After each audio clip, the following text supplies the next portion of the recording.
प्रिय विद्यार्थियों, नमस्कार। पिछली कक्षा में मैंने आपको बिहारी सत्सई के कुछ महत्वपूर्ण दोहे कराए थे।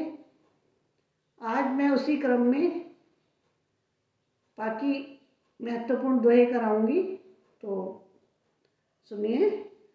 तो पर वारो उर्वशी सुनी राधिके सुजान, तू मोहन के उर्वशी है उर्वशी समान। तो यहाँ पर सबसे पहले इस बात को समझ लीजिए कि उर्वशी, उर्वशी और उर्वशी तीन भिन्न भिन्न अर्थों में इस शब्द का प्रयोग किया गया है। एक उर्वशी जो इंद्र की अप्सरा है वो, एक उर्वशी जो हृदय में बसी है, और एक उर्वशी ऐसा आभूषण जो हृदय तक पहुँचता है। तो राधा और कृष्ण के अनन्य प्रेम होने के बाद किसी कारण राधा जो है कृष्ण से थोड़ी नाराज हो जाती है। तो एक सखी राधा को समझाते हुए कहती है कि राधिके सुजान, प्रिय राधा सुनो, तुम बहुत सुंदर हो और तुम इतनी सुंदर हो कि तुम्हारे ऊपर तो उर्वशी को भी न्यौछावर किया जा सकता है। मैं तुम्हारे ऊपर उर्वशी को भी वार दूं, जो इंद्र की अप्सरा है, जो कि बहुत सुंदर है, और तुम मुझसे भी अधिक सुंदर हो। तुम्हारे ऊपर इंद्र की उर्वशी को भी न्यौछावर किया जा सकता है। तू मोहन के उर्वशी, तुम तो मोहन के हृदय में बसी हुई हो, और उर्वशी समान, तुम तो उर्वशी के समान हो। मतलब जो हृदय तक पहनने वाला आभूषण होता है, जो कि बहुत प्रिय होता है, जैसे कि हार जो हृदय तक पहुंचता है, तो ऐसे आभूषण की तरह हो। और भी बहुत सारे आभूषण होते हैं जो हृदय तक पहुंचते हैं, लंबे होते हैं। तो ऐसे आभूषण की तरह हो जो कृष्ण को बहुत प्रिय हो। जैसे कि महिलाओं को अपने आभूषण बहुत प्रिय होते हैं, विशेषकर जो हृदय तक पहुंचते हैं, ऐसे ही तुम कृष्ण को बहुत प्रिय हो, इसलिए तुम नाराज मत हो। तो यहाँ पर उर्वशी में एक तो यमक अलंकार का वर्णन किया गया है, और जो भाषा में जो है चित्रात्मकता दृष्टिगोचर हो रही है। भाषा सरल और रोचक है एवं स्वाभाविक वर्णन किया गया है। अगला जो है महत्वपूर्ण दोहा वो आपको करा रही हूँ।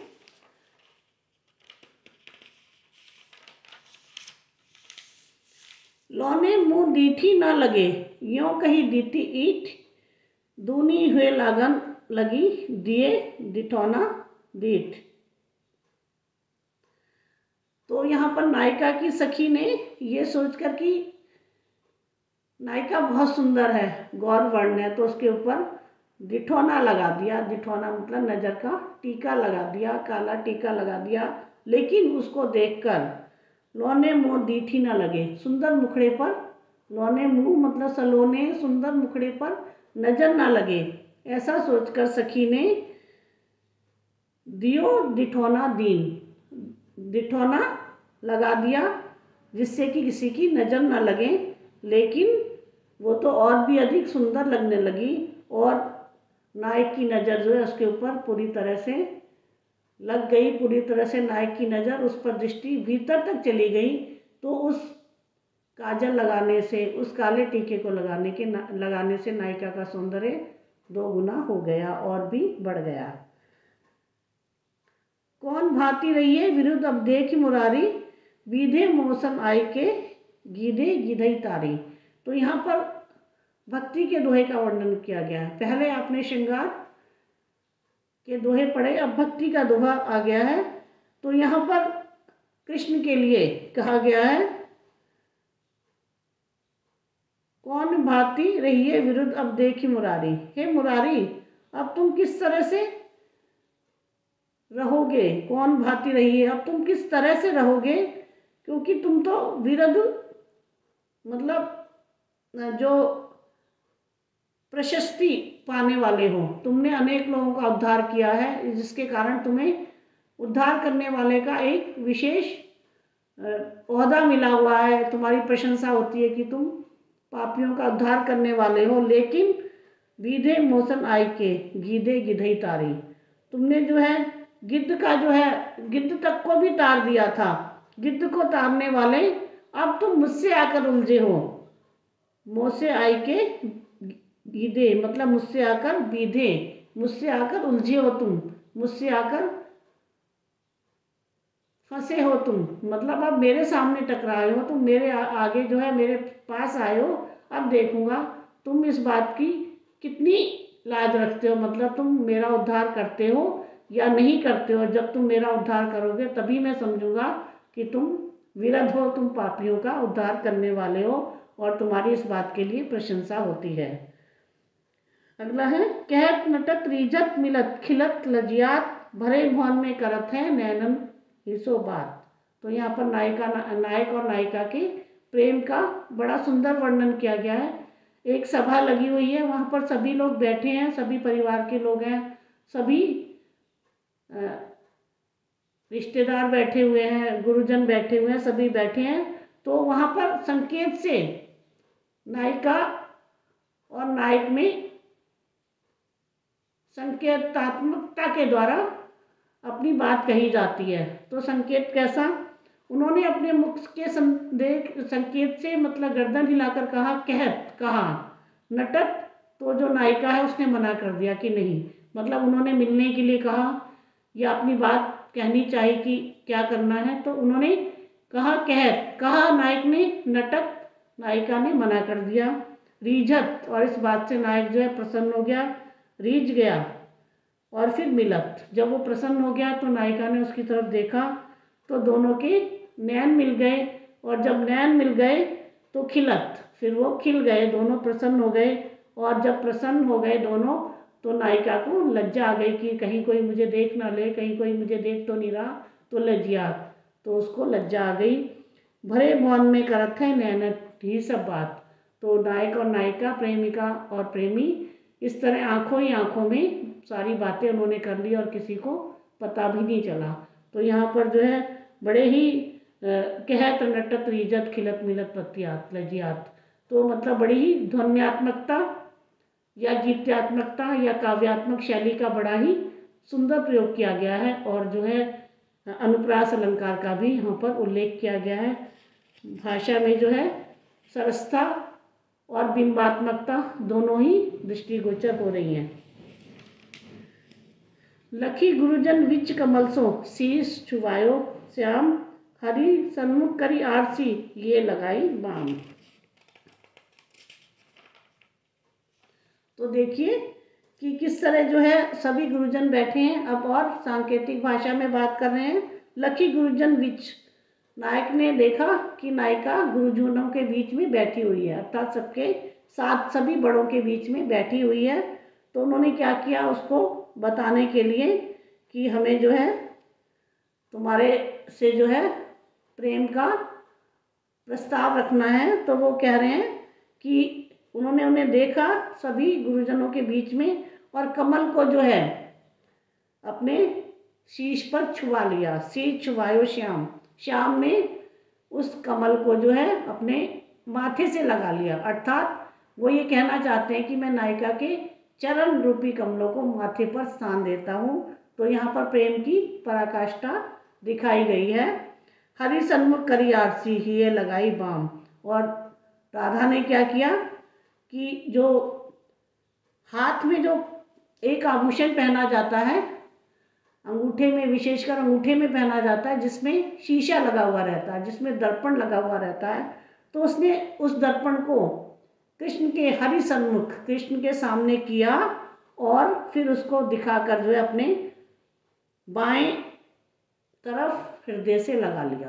तो मतलब कहने का क्या है कि उन्होंने भी उत्तर दे दिया कि तुम्हारा स्थान मेरे हृदय में है, और इस तरह से उन्होंने अपनी बात कह दी, और जो कृष्ण ने जो प्रश्न पूछा था उसका उत्तर बड़ी सहजता के साथ राधा ने दे दिया।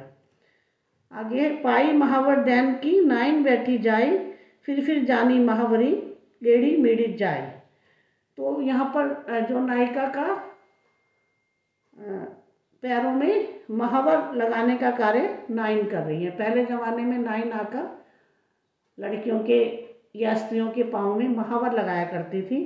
तो जैसे ही वो महावर लगा रही हैं तो वो देख रही हैं कि जो एड़ियाँ हैं वो बहुत लाल हैं, और वो बार बार उसे रगड़ रही हैं कि फिर जानी महावरी एड़ी मेड़ी जाए, और एड़ी को बार बार रगड़ रही हैं कि ये एड़ी क्यों, महावर क्यों नहीं छूट रही है, महावर इतनी पक्की है कि छूट ही नहीं रही, उसे बार बार रगड़ रही हैं। इसका तात्पर्य क्या है कि नायिका की एड़ियाँ, नायिका के पैर इतने सुंदर हैं कि उनमें लालिमा है, और नाइन समझ रही है कि महावर नहीं छूट रही है। तो नायिका के पैरों के सौंदर्य का वर्णन किया है।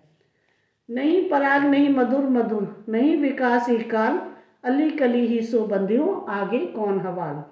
तो इस दोहे में जो है एक राजा को संकेत देने के लिए बिहारी कह रहे हैं, क्योंकि राजा जो है भोग विलास में डूबा रहता है, उससे प्रजा की चिंता नहीं है, तो इस बात को वो सांकेतिक भाषा में कह रहे हैं, जिससे कि राजा समझ जाए कि वो क्या कहना चाह रहे हैं। नहीं पराग नहीं मधुर मधु, नहीं विकास ही काल, ना तो इस समय पराग है, ना मधुर है, मधुर मधु है, ना कई परागकण है, ना मधुर रस है, ना विकास है, इस समय कुछ भी नहीं हो पा रहा। अली कली ही सो बंधे हो, राजा जो है कली से ही बंधा हुआ है। अली भंवरा जो है कली से बंधा हुआ है, अर्थात भोग विलास में लगा हुआ है। जब अभी ये स्थिति है तो आगे कौन हवाल, आगे क्या स्थिति होगी। तो कहने का तात्पर्य यह है कि अभी कोई मौसम भी नहीं है, कोई समय भी नहीं है, मतलब बिना समय के राजा जो है अपनी प्रजा की तरफ ध्यान ना देकर स्त्रियों के भोग विलास में डूबा हुआ है, तो देश की स्थिति क्या होगी, क्या अवस्था होगी, इस बारे में कवि बताना चाह रहे हैं राजा को कि वो इन सब चीज़ों को छोड़कर अपने राज्य की तरफ ध्यान दे। तो यहाँ पर राजनीतिक दृष्टिकोण से राजा को सचेत करने का प्रयास किया गया है। लाल तुम्हारे विरह की अग्नि अनुपपार, सर से बरसे नीरू जरूर मिटे ना झाल। तो यहाँ पर नायिका की विरह अवस्था का वर्णन किया गया है। नायिका को नायक से दूर रहना पड़ रहा है, तो उस दूर रहने में उसकी क्या स्थिति है उसको बताते हुए कवि कह रहे हैं, लाल तुम्हारे विरह की अग्नि अनुपमार अपार, हे लाल, हे पुत्र, या हे बालक, या हे युवक, तुम्हारे विरह की अग्नि जो है बहुत अधिक अपार है, अनूप है, अद्भुत है और बहुत ज़्यादा है। सर से बरसे नीरहू झरू मिटेना झार, मतलब निरंतर बारिश हो रही है, नैनों से निरंतर आंसू की धार बह रही है, फिर भी जो ये तपन जो है वो समाप्त नहीं हो पा रही है। बहुत प्रयास करने के बाद भी ये कि विरह की अग्नि, इतने आंसू निकलने के बाद भी बुझ नहीं पा रही और विरह निरंतर बढ़ता ही जा रहा है। तो विप्रलंब श्रृंगार का वर्णन किया गया है। देह दुल्हनिया की बढ़े ज्यों ज्यों जौवन जोत, त्यों त्यों लखी सोत्यों सबे बदन मलिन दुति होत। तो यहाँ पर कवि कह रहे हैं कि एक राजा होता है, पहले ज़माने की बात है ना, जब राजा रानी का समय हुआ करता था, तो एक एक राजा की कई कई रानियाँ हुआ करती थी। तो उसमें जो नई रानी आती थी उससे जो है दूसरी रानियाँ काफ़ी ईर्ष्या महसूस करती थी। उसी संदर्भ में यहाँ पर कवि कह रहे हैं कि देह दुल्हनिया की बढ़े, दुल्हनिया मतलब नई दुल्हन की, नई रानी की देह का सौंदर्य, उसका यौवन, उसकी ज्योति जितनी जल्दी बढ़ती जा रही है, जितनी बढ़ रही है, जितना उसका यौवन विकसित हो रहा है, त्यों त्यों लिखी सौतें हैं, त्यों त्यों जो है सौतनों को देखकर पीड़ा हो रही है, ईर्ष्या हो रही है, और उनके बदन की जो कांति है वो मलिन होती जा रही है, वो कम होती जा रही है, और उनका सौंदर्य, उसका सौंदर्य बढ़ रहा है नई रानी का, और बाकी रानियों का ईर्ष्या के कारण सौंदर्य कम होता जा रहा है। जगत जनायो जही सकुल, सो इरी जान्यो नाही, ज्यों आँखें सब देखी आँख न देखी जाई। तो यहाँ पर फिर भक्ति रस के दोहे का उल्लेख किया गया है। बिहारी भक्ति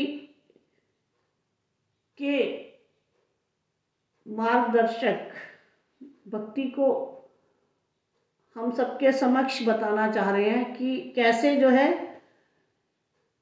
एक ईश्वर जो है वो हमको सारी दुनिया दिखाता है और हम उसको ही नहीं ढूंढ पाते।